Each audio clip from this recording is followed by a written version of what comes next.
Hey guys, MuscleMan1953 here with today's blog.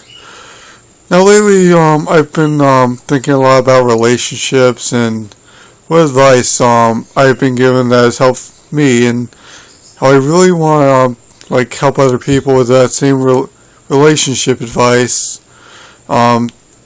This advice pertains to how to deal with a bad breakup the right way, how to talk to each other about what's happening in the relationship and what it's moving towards.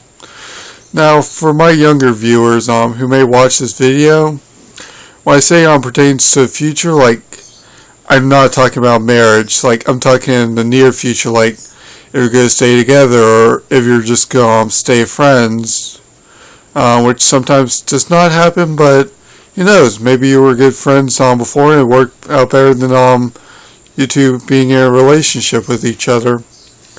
So yeah, first off, one piece of advice I was given by a friend of mine is that life, it's way too short.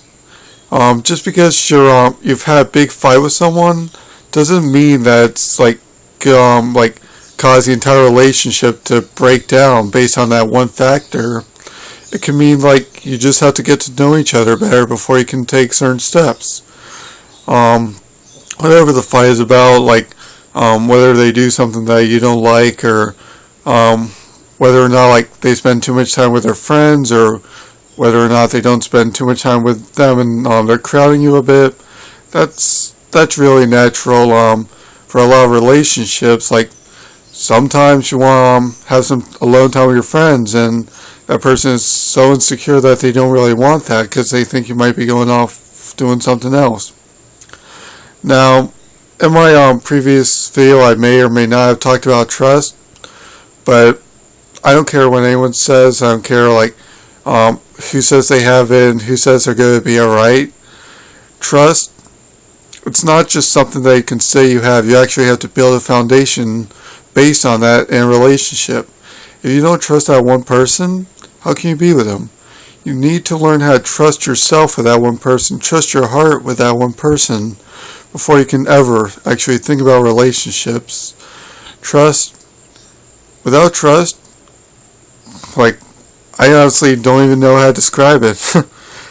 Without trust, we have no way to communicate with another human being. If we can't trust them, we have no way to know if they're actually going to keep a secret, if they're actually going to be supportive with an emotional problem that we're having.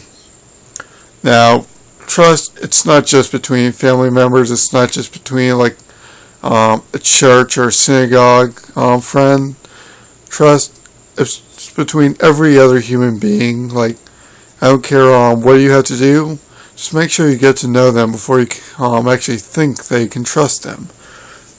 I've been hurt a lot of times by people I thought I could trust, and my situation has been better when they told the secret, but also it hurt me that they told the secret that I never told anyone else, and it did kind of hurt that they broke that trust. Now, another basis for relationships is what you want with this person. Why do you want to be in a relationship with them, and how long you're wanting to be with that person. Now, for my younger viewers, like I said at the beginning of this video, I'm not talking about marriage. You should probably wait till you're 23 or 24 to actually think about that, or until you actually plan on proposing at that time. But what you want to have out of a relationship is you should want to have trust. You should want a foundation before you get into a relationship. When I first started a relationship with my girlfriend, I moved way too fast. For some reason, I asked her to be my girlfriend the first night that I met her, and that wasn't really a good move. We did it for a couple months, and it was the best time of my life, but we decided that we just needed to be friends at first, get to know each other, see how compatible we really are, and after we took our time and we got back together, we saw that it really was the right thing to do, to just remain friends to see where it takes us. And now we're together, stronger than ever, and we really care about each other to a point where we can actually talk to each other about anything, whether it be our future, our families, insecurities, whatever. We can actually talk to each other because we built a foundation of trust and care. It's just, those are some things that relationships are never really complete without. And ultimately, in my opinion, relationships without those two components will ultimately fail if you don't have those two things. Now, sex. God. Sex in a relationship, I mean, if you want to have that, that's fine, but just think about it for 1 second. Like, is it really going to mean that much to the one person as it does to you? Is it really, like, going to matter the equal amount for those two people between you, the two of you? Because sometimes people will just say anything to get what they want out of you. I know it's been said 1,000 times, but now it's going to be said 1,001 times because it's the truth. People can be idiots. People can be completely manipulative, no matter who it hurts, to get what they want out of a relationship for themselves. Now, for me, I always wonder about why I'd never dated in high school. I thought it was about my looks, if I wasn't athletic enough or popular enough. I don't really think that was it anymore. I think it was just that I wasn't ready for a relationship. Sometimes when you're not dating, it really means that you need time to work on yourself before you can work on a relationship with another person. Because until you can learn to love yourself, actually trust yourself to do whatever it is you need to do, like to make yourself happy, then you really can't expect to make anyone else happy. And sex, honestly, it should be the last thing that you think about in a relationship, because sex just complicates things.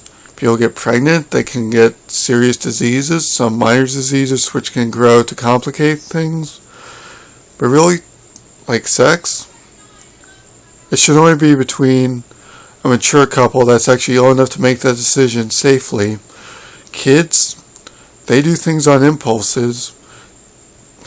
They're impulsive, they're fickle at times, and they just have no idea what they want until they get older. I myself have been guilty of that, just so you know, just so it's clear that I'm not sounding like egotistical, like, oh, I'm above everyone else. I'm not saying that at all. I'm just saying that I've waited to the point where I actually see why we're supposed to wait, and now I want to wait. The moment that you're with that one someone, it's kind of hard to describe. It's like you're with that one person, and you can't imagine a perfect world without them. People aren't perfect, but until you find that one person that you're willing to at least try to better yourself for them, I think that's the best kind of relationship you could ever have with someone. Like, people say they don't have to better themselves to be with the other person that's saying that, but does that necessarily mean that you're make you not want to change for that one person? I know for me, my girlfriend has said I am worthy of her, but I don't know, I still want to make myself better for her every single day, because she's honestly the most incredible woman I've ever met. But anyways, getting off the personal deals. Next part of a relationship is about parents. Yes, I know that a lot of people are nervous about being parents of the person they want to go out with, but honestly, what is so bad about that? I mean, parents, they only want what's best for their child. They want their child to be safe, they want their child to be happy, and sometimes, I hate to admit this, but parents do have a point in choosing who they want their children with. Some people aren't really fit to be in the relationship situation at certain times, whether they've been in certain situations with criminal offenses, whether they've had family problems and the family of the other person you want to date finds out about that. Sometimes you need to work on yourself and think about how the parents are going to see you before you're with that one person. How are they going to see you of your dress? Sometimes they might think that you're just trying to impress them. There's nothing wrong with that at all. I think constantly about the day I meet my girlfriend's mom, and I think constantly about how terrified I am of her. But I also know that it's more than worth it, to brave the fire patch, and just throw myself in there. Parents can be controlling, but for my younger viewers, when you grow up, you get older, 21 or 19 or however long it takes you to understand this, you'll see why parents are the way they are. People that at a young age, 11 or 12, and are always mad at their parents for some reason, sometimes they never really understand what their parents do for them. Parents say it wasn't a hard decision when they say they chose to have children and they dropped everything else that they could be with their kids in some situations. That kind of love, is a love that a lot of people are sometimes never really ready for. So, but yeah, I guess I'll sign off now. I'll talk to you guys later. Hopefully you'll enjoy this video. Post some comments, subscribes, do whatever compels you to continuously listen to all my videos. But God bless America. God bless all of my favorite subscribers. And I guess God bless our Lord Jesus Christ, who He sent down to us. And yeah, probably gonna freak you guys out with that last part. But anyways, this is Muscle Man 1953 signing off. Have a good night.